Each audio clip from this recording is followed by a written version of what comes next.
तो आइए शुरुआत करते हैं। ये वाक़या है साल 2015 का। 20 दिसंबर 2015 को महाराष्ट्र के उस्मानाबाद ज़िले के एक गांव वाघोली में एक कुएं के अंदर एक लड़की की लाश मिलती है। ये लाश एक बोरी में पैक थी, लेकिन जो मरने वाली लड़की थी उसकी टांगें बोरी से बाहर निकली हुई थी और उन टांगों को भी रस्सी से बहुत टाइटली बांधा गया था, बहुत सख्ती से जकड़ दिया गया था। गांव वालों ने जब कुएं में लड़की की लाश देखी तो उन्होंने पुलिस को इत्तला की और पुलिस मौके पर पहुंची। जिस तरह से लाश बोरी में भरकर कुएं में डाली गई थी, जिस तरह से मरने वाली लड़की के पांव बहुत सख्ती से बांधे गए थे, वो सारी चीज़ें ये इशारा कर रही थी कि ये मामला न तो खुदकुशी का है और न ही कोई एक्सीडेंट का, बल्कि ये सीधा सीधा मर्डर का मामला था। तो उस्मानाबाद पुलिस ने इस सिलसिले में मर्डर का केस रजिस्टर किया और मामले की जांच शुरू की। लेकिन जैसा कि आप जानते हैं, इस तरह के ब्लाइंड मर्डर केस में तफ्तीश तभी आगे बढ़ती है जब मरने वाले की पहचान हो जाए। तो इस मामले में पुलिस के पास जो सबसे बड़ी और सबसे पहली चुनौती थी वो थी मरने वाली लड़की की पहचान करना। पुलिस ने इसकी कोशिशें तेज़ की। उस लड़की की जो लाश थी उसकी कई तस्वीरें क्लिक की, पोस्टर बनवाए, आसपास के इलाकों में वो पोस्टर लगाए गए। कुछ व्हाट्सएप और दूसरे सोशल मीडिया के ज़रिए भी मैसेजेस स्प्रेड किए गए।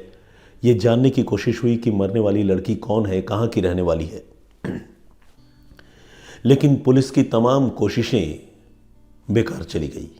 1 महीना, 2 महीना, 3 महीना, काफ़ी वक्त गुजर गया, कई महीने गुजर गए, लेकिन पुलिस को इस मरने वाली लड़की की पहचान ही नहीं पता चली। तफ्तीश आगे बढ़ना तो बहुत दूर की बात थी। इसी बीच 5 महीनों में इस केस की जांच के लिए जो पुलिस अधिकारी, इन्वेस्टिगेटिंग ऑफिसर नियुक्त किए गए थे वो भी बदल दिए गए। मतलब 2-2 इन्वेस्टिगेटिंग ऑफिसर इस केस के चेंज हुए। 5 से 6 महीनों का वक्त गुजर गया, मगर लड़की की पहचान जो है वो स्टैब्लिश नहीं हो सकी। 1 इंच भी इस मामले की जांच आगे नहीं बढ़ सकी। इसी बीच एक नए आईपीएस ऑफिसर उस इलाके में उनकी पोस्टिंग हुई। इनका नाम है तिलक राज रोशन। तिलक राज रोशन जो है ये उस्मानपुर के उस इलाके में एडिशनल डीएसपी के पद पर तैनात किए गए। इन्होंने ये तय किया कि वो इस इलाके के जो कोल्ड केसेस हैं, यानी ऐसे मामले जो अनसुलझे हैं, उनको सुलझाने की कोशिश करेंगे। और आम तौर पर जब मामले मर्डर के होते हैं, जो अनसुलझे होते हैं, तो पुलिस की कोशिश उन्हें सुलझाने पर ज़्यादा होती है, क्योंकि मर्डर के केसेस अपने आप में हीनियस तो होते ही हैं, इससे बड़ा कोई जुर्म या गुनाह नहीं होता। ऊपर से मर्डर के केसेस सुलझाना अपने आप में बहुत चैलेंजिंग बात भी होती है। तो ये जो आईपीएस ऑफिसर थे तिलक राज रोशन, इन्होंने तय किया कि वो मर्डर के केसेस सुलझाने की कोशिश करेंगे। तो इस तरह के कुछ केसेस की फाइल उनके पास आई और उनमें से एक फाइल इस गुमशुदा लड़की की थी, जिसकी लाश, लावारिस लाश, उस कुएं में मिली थी और वो केस अब तक अनसॉल्व था। तो रोशन साहब ने उस केस की जो फाइल है उसे पढ़ने की शुरुआत की, ताकि उस केस के बारे में वो ज़्यादा से ज़्यादा जानकारी जुटाएं और समझ पाएं कि इनिशियली मामला क्या था। तो उन्होंने पढ़ा कि 20 दिसंबर 2015 को लड़की की लाश कुएं में मिली थी और जिस तरह से लाश मिली थी, जो मैंने आपको डिस्क्राइब किया, वो सारी चीज़ें उस केस फाइल में पुलिस वालों ने उसी तरह से लिख के रखी थी। कुछ लाश की तस्वीरें पुलिस ने उस केस फाइल में लगा रखी थी। पुलिस ने लाश का पोस्टमार्टम भी करवाया था और पोस्टमार्टम में लड़की की मौत जो है कुएं में डूबने की वजह से नहीं, बल्कि उसको चाकू मारे जाने की वजह से, उसका गला काटे जाने की वजह से होने की बात लिखी गई थी। और इस केस फाइल में पुलिस ने यह भी लिखा था कि उन्होंने इस लड़की के डीएनए सैंपल जो है वो सुरक्षित रख लिए हैं, ताकि आने वाले दिनों में अगर कोई ऐसा मिले जिसके साथ लड़की के डीएनए सैंपल की मैचिंग करने की गुंजाइश हो या बात आए, तो पुलिस वाले उसको एग्जीक्यूट कर पाएँ। तो यहाँ तक पूरी कहानी उस केस फाइल में लिखी हुई थी, जो आईपीएस तिलक राज रोशन ने पढ़ी। इसी बीच तिलक राज रोशन ने यह भी पढ़ा कि जो लाश मिली थी उसकी पहचान तो इस्टेब्लिश नहीं हो पाई, लेकिन मरने वाली लड़की ने एक कुर्ती पहनी हुई थी और उस कुर्ती पर जयपुर रूर्ती लिखा हुआ था। KURTI नहीं, RURTI ऐसा लिखा हुआ था। तो पुलिस ने अपनी फाइल में उस बात को मेंशन भी किया था कि लड़की ने जो कपड़ा पहना था उसमें जयपुर रूर्ती ऐसा लिखा हुआ था। जब ये बात उन्होंने केस फाइल में पढ़ी तो उन्होंने लड़की की लाश की तस्वीरें और उसके जो कपड़े थे उसके टैग की तस्वीर को बहुत गौर से देखा और उन्होंने रियलाइज़ किया कि ये बेसिकली जयपुर रूर्ती नहीं बल्कि जयपुर कुर्ती ही लिखा हुआ है, लेकिन टैग में कुर्ती के के की बनावट कुछ ऐसी दिख रही है जो सरसरी तौर पर पढ़ने से के की जगह आर लग रही है। इसी वजह से उसको इससे पहले पुलिस वालों ने जब पढ़ा था तो उन्होंने जयपुर रूर्ती पढ़ा था और जयपुर रूर्ती पढ़कर वही बात उन्होंने केस फाइल में लिख भी दी थी। लेकिन जब तस्वीरों को इन IPS ऑफिसर ने देखा और देखा कि रूर्ती की जगह असल में वो कुर्ती है, उन्होंने जब ये रियलाइज़ कर लिया, उनको जब पूरा यकीन हो गया कि ये जयपुर कुर्ती है, ऐसे भी रूर्ती का कोई मतलब तो बनता नहीं है, कुर्ती का मतलब बनता है, तो उनको जब इस बात का रियलाइजेशन हो गया तो उन्होंने तय किया कि इसी जयपुर कुर्ती के सहारे जो है वो इस मामले की तफ्तीश को आगे बढ़ाने की कोशिश करेंगे। उसके बाद उन्होंने इंटरनेट पर सर्च करके उस मैन्युफैक्चरर के बारे में, उस कंपनी के बारे में पता किया जो इस डिज़ाइन की या इस ब्रांड की जयपुर कुर्तियाँ बनाया करती है। फिर उन्होंने उस कंपनी से संपर्क किया और संपर्क करने के बाद उस कंपनी ने ये बताया कि हाँ वो कुर्ती जो है इन्हीं की है, क्योंकि उस कंपनी को भी उस टैग की तस्वीरें जो है तिलकराज रोशन ने भेजी। तो कंपनी ने कंफर्म किया कि हाँ ये कुर्ती उन्हीं की कंपनी की है। अब उन्होंने पूछा कि आपने ऐसी कुर्तियाँ जो है वो किन को बेची, कितने लोगों को बेची, कोई डेटा, कोई हिसाब किताब आपके पास है? तो पुलिस के इस सवाल का कुर्ती बनाने वाली कंपनी ने जो जवाब दिया वो ये था कि उन्होंने सोशल मीडिया के ज़रिए या आप वो कहते हैं ना ऑनलाइन मार्केटिंग के ज़रिए उन्होंने ऐसी कुर्तियाँ हज़ारों की तादाद में बेची हैं और पर्सनली भी ऐसी कुर्तियाँ बहुत बेची हैं मैन टू मैन। तो कहने का मतलब ये कि कोई और छोर नहीं था कि कितनी कुर्तियाँ बेची, किसको बेची। लेकिन जब पुलिस को ये पता चला कि ज़्यादातर कुर्तियाँ इन्होंने ऑनलाइन मार्केटिंग के ज़रिए ही बेची है, तो फिर तिलकराज रोशन जो इस मामले की जांच कर रहे थे उन्होंने ये तय किया कि अब वो कुछ ऑनलाइन मार्केटिंग करने वाली कंपनियों से संपर्क स्थापित करेंगे और ये पता करने की कोशिश करेंगे कि उन्होंने ये कुर्तियाँ किसको बेची हैं और कितनी बेची है। इस तरह से उन्होंने, रोशन साहब ने फ्लिपकार्ट को, अमेज़ॉन को, मिंत्रा को और भी ऐसी बहुत सारी कंपनीज़ जो ऑनलाइन शॉपिंग कंपनीज़ है जो काम करती हैं, उनको उन्होंने मेल लिखा और उस टैग की तस्वीर साथ में भेजी, उस ब्रांड के बारे में बताया और कहा कि वो इस टैग और इस ब्रांड के कितने कपड़े उन्होंने हाल के कुछ महीनों में बेचे हैं उसका लेखा जोखा उन्हें उपलब्ध कराएं। तो इस पर फ्लिपकार्ट ने जवाब दिया और फ्लिपकार्ट ने बताया कि उन्होंने ऐसी 18,000 कुर्तियाँ हाल के कुछ महीनों में बेची हैं। अमेज़ॉन ने यह बताया कि उन्होंने 6 से 7 ऐसी कुर्तियाँ हाल के कुछ महीनों में बेची है। बाकी कुछ और कंपनियों ने भी जवाब देना चालू किया, ऑल्दो वो जवाब पुलिस ने तब तक रिसीव नहीं किया था जब तक की बात मैं आपको बता रहा हूँ। तो जो रिसीव किया था उसके मुताबिक दो चीज़ें तो क्लियर हो गई। फ्लिपकार्ट ने 18,000 बेचे थे और अमेज़ॉन ने तकरीबन 7 कुर्तियाँ बेची थी, सिर्फ 7 से 8। तो पुलिस ने और IPS मिस्टर रोशन ने यह तय किया कि वो इन 18,000 जो कुर्तियाँ बेची गई है उसके बारे में वो पता करेंगे और ये जानकारी जुटाएंगे कि ये कुर्तियाँ किसने खरीदी हैं। उन्होंने फिर फ्लिपकार्ट से संपर्क किया और 18,000 कस्टमर्स के, 18,000 उपभोक्ताओं के मोबाइल फ़ोन नंबर जिन्होंने ये कुर्तियाँ खरीदी थी वो उन्होंने उस कंपनी से मांगे। फ्लिपकार्ट ने वो नंबर पुलिस को उपलब्ध कराए। अब पुलिस के पास एक मोटा पुलिंदा था जिसमें 18,000 ग्राहकों के नाम नंबर थे जिन्होंने जयपुर कुर्ती खरीदी थी। अब पुलिस 18,000 लोगों को अगर फ़ोन करके पूछती तो आप समझिए कि वो कितना मुश्किल काम होता। लेकिन पुलिस को इस मामले को तो सुलझाना ही था। तो पुलिस ने इसी काम को दूसरे तरीके से करने का फैसला किया। तिलकराज रोशन ने यह तय किया कि उस्मानाबाद के वाघोली गांव में जब लाश मिली थी 20 दिसंबर 2015 को, उसके पहले के 1-2 दिनों के अंतराल में उस गांव में उस कुएं के आसपास जितने मोबाइल नंबर एक्टिव थे उन मोबाइल नंबरों का डंप डाटा निकलवाया जाए, ये पुलिस ने तय किया। इसके बाद पुलिस ने सर्विस प्रोवाइडर्स से बातचीत की और वाघोली गांव के उस कुएं के आसपास में दिसंबर के महीने के डंप डाटा उस पर्टिकुलर डेट्स के निकलवाए।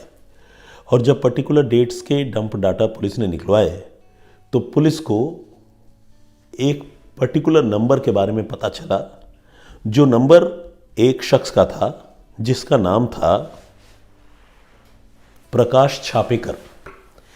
ये 36 साल का एक रिटायर्ड आर्मी मैन था जिसने तकरीबन 6 से 7 साल की आर्मी की सर्विस पूरी की थी और इसके बाद ये आर्मी से रिटायर हो चुका था। और इन दिनों ये आदमी नागपुर की एक कंपनी में, प्राइवेट कंपनी में सिक्योरिटी ऑफिसर के पोस्ट पर काम करता था। और पुलिस ने ये देखा कि ये नंबर जो है उस वाघोली गांव में मौका वारदात पर घटना वाले दिन एक्टिव था। ये नंबर वहाँ पर पुलिस को दिख रहा था। अब पुलिस ने जो कंप्यूटर में ऑटो फाइंड का जो एक ऑप्शन आता है, उस ऑप्शन के ज़रिए ये नंबर उन 18,000 नंबरों के बीच में सर्च करने की कोशिश की। और जब पुलिस ने ऑटो फाइंड का बटन दबाया छापेकर का मोबाइल नंबर डालकर, तो आपको जानकर हैरानी होगी और अच्छा भी लगेगा कि वो नंबर उस 18,000 नंबरों में मिल गया। कहने का मतलब ये कि डंप डाटा कलेक्शन से जो एक पर्टिकुलर मोबाइल नंबर मिला था, वो पर्टिकुलर मोबाइल नंबर उन 18,000 कुर्ती के खरीदारों के नंबरों की लिस्ट में शामिल था। यानी प्रकाश छापेकर ने एक कुर्ती ज़रूर खरीदी थी।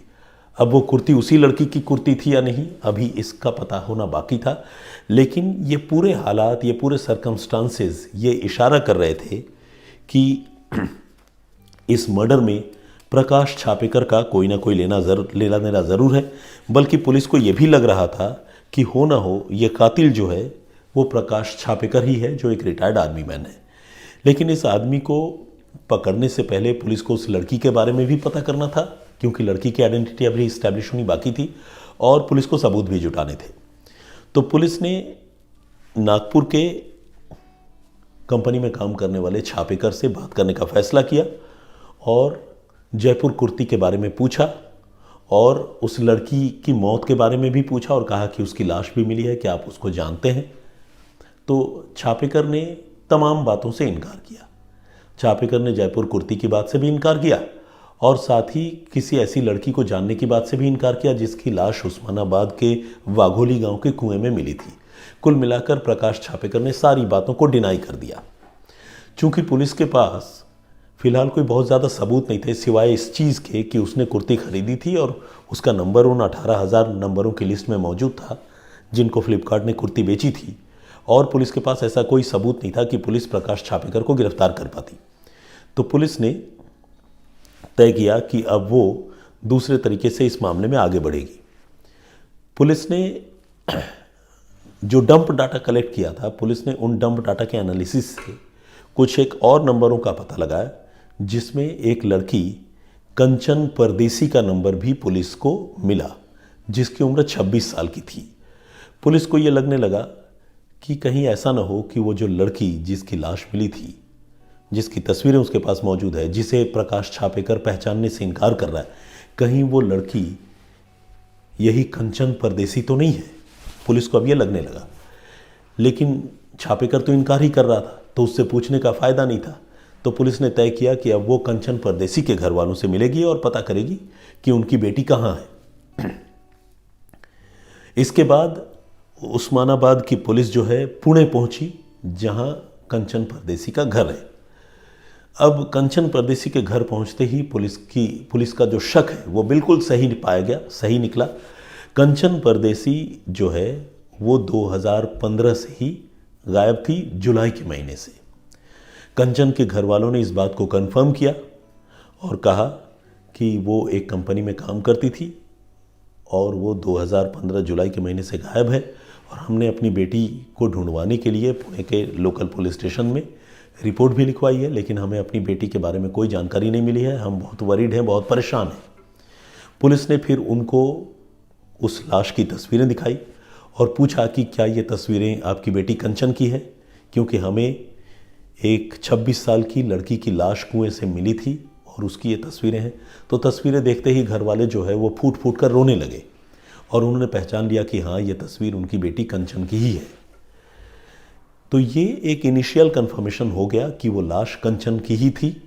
अब पुलिस ने प्रकाश छापेकर के बारे में पूछा और कहा कि क्या आप प्रकाश छापेकर नाम के किसी को जानते हैं जिससे आपकी बेटी की कोई मित्रता या दोस्ती हो। तो लड़की के जो चाचा हैं उन्होंने ये कंफर्म किया कि हाँ उनकी भतीजी कंचन का अफेयर प्रकाश छापेकर नाम के एक आदमी से था, जो बेसिकली नागपुर का रहने वाला आदमी है। अब पुलिस प्रकाश छापेकर को अरेस्ट कर सकती थी, पुलिस के पास एविडेंस मौजूद थे, आ गए थे, लेकिन पुलिस ने तय किया कि वो थोड़ा और इंतज़ार करेगी और कंफर्म करेगी।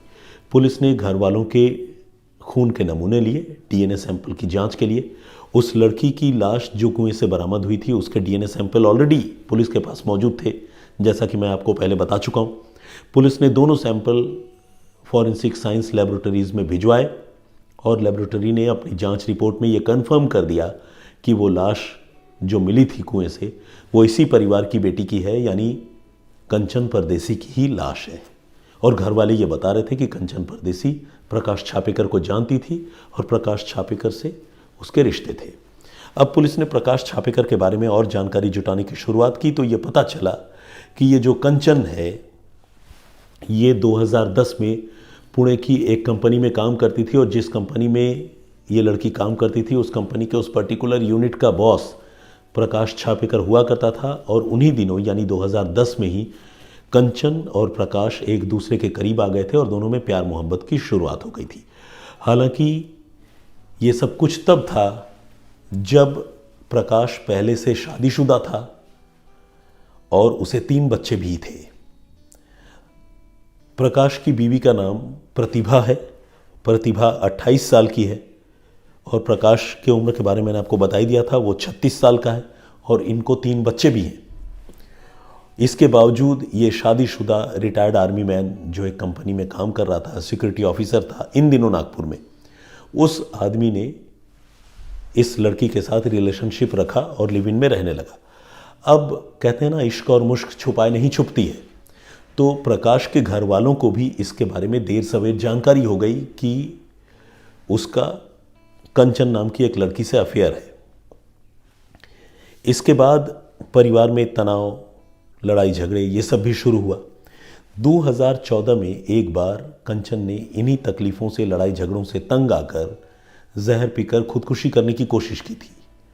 तब वो लड़की काफ़ी दिनों तक अस्पताल में भर्ती भी रही, लेकिन इसके बाद जब वो ठीक हो गई तो कंचन को उसके घर वाले अपने साथ पुणे लेकर चले गए। लेकिन ये प्रकाश का प्यार भी था कि प्यार कह लें, अब प्यार कहना तो ठीक नहीं होगा, लेकिन मतलब प्रकाश का इन्फैचुएशन था और नाजायज़ रिश्तों की चाहत थी जिसने प्रकाश को ये मजबूर किया कि वो फिर से कंचन के पास जाए और कंचन को अपने साथ लेकर आए। इसके बाद जो कंचन लिव इन में रहती थी उसको उसके घर वालों ने अपने साथ लेकर गए थे। घर वालों ने उसका एक दूसरे लड़के से सगाई भी कर दी थी, लेकिन प्रकाश ने वो सगाई कंचन से बात करके तुड़वा दी और कंचन के साथ फिर से लिव इन में रहने लगा। तो कुल मिलाकर लिव इन में रहना, बीच में ब्रेकअप होना, जहर पी लेना, फिर से लिव इन में रहना, ये सारी नाटक नौटंकी ये लगातार इनके जीवन में चल रहा था। लेकिन फाइनली जब 2015 की बात आई, 2015 का साल आया, तो प्रकाश की बीवी ने, प्रतिभा ने अपने पति को बहुत ज़्यादा प्रेशराइज़ किया और कहा कि वो इस मामले में इस पार या उस पार करे। 2 बीवियों के साथ या एक लिव इन पार्टनर और इस परिवार के साथ उसकी ज़िंदगी अब नहीं चल पाएगी। तो फाइनली जब बहुत प्रेशर हुआ और चूंकि प्रतिभा जो है वो एक लीगली मैरिड वाइफ थी, उसकी ऑथोरिटी प्रकाश के ऊपर ज़्यादा थी और जो प्रतिभा के परिवार वाले हैं वो भी अपनी बेटी को सपोर्ट कर रहे थे। तो प्रकाश जो है अपनी बीवी और ससुराल वालों के दबाव में आ गया और फिर प्रकाश की बीवी प्रतिभा और प्रकाश का ब्रदर इन लॉ यानी साला जिसका नाम है लोहार और ख़ुद प्रकाश, इन तीनों ने मिलकर ये तय किया कि वो कंचन को अब रास्ते से हटा देंगे, क्योंकि कंचन जो है अब उनके जीवन में गले की हड्डी बन चुका है। शायद प्रकाश का प्यार भी गुजरते वक्त के साथ कंचन के साथ थोड़ा कम हो गया था। फिर इन तीनों ने मिलकर कत्ल की साजिश रची और उस साजिश के मुताबिक 19 दिसंबर 2015 को प्रकाश छापेकर ने अपनी गर्लफ्रेंड कंचन को घुमाने ले जाने की बात कहकर अपने साथ गाड़ी में बिठाया और गाड़ी में बिठाने के बाद ये लोग निकल गए पुणे से उस्मानाबाद की तरफ। रास्ते में एक जगह उसने गाड़ी ख़राब होने का नाटक किया और उसी जगह मैकेनिक के तौर पर उसने अपने साले को गाड़ी में बिठा लिया जिसका नाम लोहार है। तो इस तरह अपने साले को भी बिठाया और इसके बाद मैकेनिक को साथ ले जाने की बात कहकर सुनसान रास्ते पर प्रकाश ने गाड़ी बढ़ाई। अब गाड़ी में 3 लोग थे, खुद प्रकाश, उसकी गर्लफ्रेंड कंचन परदेसी और प्रकाश का ब्रदर इन लॉ लोहार। इन तीनों में 2 लोगों को पता था कि तीसरे का कत्ल होने वाला है और फाइनली एक सुनसान जगह पर जब गाड़ी पहुंची तो लोहार ने इस लड़की को पकड़ लिया, उसकी बाहें पकड़ ली, हाथ पकड़ लिए और जो कंचन था और जो प्रकाश था उसने कंचन का एक तेज़ धार चाकू से जो उसके पास पहले से मौजूद था उसने गला रेत दिया और इसके बाद उसने अपनी गर्लफ्रेंड को कई चाकू भी मारे और इसी तरह बंद कार के अंदर उसने सुनसान जगह पर उस लड़की की हत्या की और पहले से की गई प्लानिंग के मुताबिक अपने साथ लाई गई एक बोरी में उसकी लाश भरी। पूरी लाश वो भर नहीं सकते थे बोरी में, बोरी छोटी थी, तो लाश की जो टांगे हैं उसको रस्सी से टाइटली बांधा, बोरी का मुंह बंद किया और उस बोरी को उन्होंने वाघोली गांव के कुएं में ले जाकर फेंक दिया। ये 19 तारीख की बात है। इसके बाद अगले दिन 20 तारीख को वाघोली गांव में वो लाश जो है बरामद हो गई। उसके बाद की पूरी कहानी आप जानते हैं। इस घटना के बाद ये सारे लोग अपने अपनी ज़िंदगी में व्यस्त हो गए। प्रकाश अपने परिवार के साथ रहने लगा, उसका साला लोहार अपनी ज़िंदगी में मशगूल हो गया, जो प्रकाश की बीवी है प्रतिभा वो भी अपने पति के साथ रहने लगी। उधर कंचन जो है वो मारी गई, उसके घर वालों को पता ही नहीं था कि कंचन को कौन ले गया, किसने मारा। गुमशुदगी की रिपोर्ट दर्ज हुई थी लेकिन कंचन के बारे में कोई जानकारी नहीं मिल पा रही थी। तो इस तरह से ये मामला अनसुलझा बना हुआ था। लेकिन फाइनली जब इतने सारे सबूत पुलिस ने जुटा लिए और प्रकाश छापेकर का कच्चा चिट्ठा उससे सख्ती से पूछताछ करने से पहले ही पुलिस ने जुटा लिया, तो फिर पुलिस ने अब प्रकाश छापेकर को दोबारा पकड़ा और जब उसे सारे सबूतों के साथ कन्फ्रंट किया तो उसे मानना पड़ा कि हाँ, उसी ने अपनी गर्लफ्रेंड कंचन का कत्ल किया था और इस कत्ल में उसकी बीवी साजिश में शामिल थी और कत्ल को अंजाम देने में उसका ब्रदर इन लॉ लोहार वो भी शामिल था। इस तरह पुलिस ने प्रकाश को, उसकी बीवी प्रतिभा को और उसकी बीवी के भाई लोहार को, इन तीनों को कत्ल के इस संगीन मर्डर के मामले में गिरफ्तार किया। पुलिस ने इन सबको गिरफ्तार करके जेल भी भेजा। जब तफ्तीश आगे बढ़ी तो ये भी पता चला कि उस कत्ल के बाद ये जो प्रकाश है इसने फेसबुक पर टारगेट डेड के नाम से एक पोस्ट भी किया था, यानी अपनी ही गर्लफ्रेंड को मारने के बाद उसने उसे मारने का फेसबुक पोस्ट पर इशारों ही इशारों में ऐलान किया था।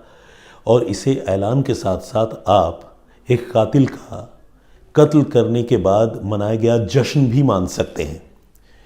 जब जांच हुई तो उसके फेसबुक प्रोफाइल में टारगेट डेड का वो पोस्ट भी पुलिस के हाथ लगा।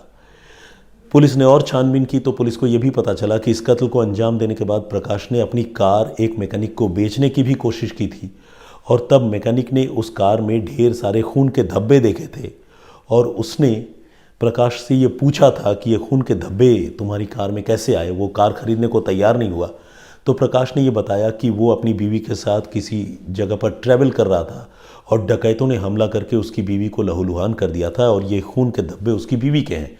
तो एक झूठी कहानी प्रकाश ने जब कार बेचने की कोशिश करते हुए वो शक के दायरे में आया था तो उसने एक मैकेनिक को भी बताई थी। लेकिन जब तफ्तीश हुई तो ये कहानी भी खुलकर सामने आई। तो वो जो मैकेनिक है उसने भी इस मामले में प्रकाश के खिलाफ कोर्ट में गवाही दी। इस तरह ये तीनों कातिल तो गिरफ्तार हुए ही। 33 गवाह 33 विटनेसेस इस मामले में पुलिस ने उनके बयान कलमबंद कराए और कोर्ट में भी उनकी गवाही हुई। और 33 गवाह तमाम तरह के सबूत, कुर्ती वाली बात, मोबाइल फ़ोन का डंप डाटा, परिवार वालों का कंफर्मेशन, डीएनए रिपोर्ट का मिलान होना, इन सारी चीज़ों की बदौलत फाइनली 14 अगस्त 2020 को प्रकाश छापेकर उसकी बीवी और उसके साले को कोर्ट ने इस मामले में, कत्ल के मामले में गुनहगार करार देते हुए आजीवन कारावास की सज़ा सुनाई। फिलहाल ये तीनों जेल में हैं और इस तरह पुलिस ने एक ब्लाइंड मर्डर का मामला, जिसके सुलझने की कोई उम्मीद नहीं थी, एक आईपीएस ऑफिसर की सूझबूझ से सुलझा लिया था, जिसे पुलिस ने फाइनली अंजाम तक भी पहुंचाया। इस तरह के केसेस बहुत होते हैं, ऐसे भी बहुत केसेस होते हैं जो अनसुलझे रहते हैं, लेकिन ऐसे केस जिनको पुलिस बड़ी मेहनत मशक्क़त से सुलझाती है, उन केसेस की कहानियाँ अक्सर मैं आप सबके सामने लेकर आता हूँ और ये कहानी भी उसी की एक कड़ी है जो मैंने आप सबके सामने सुनाई।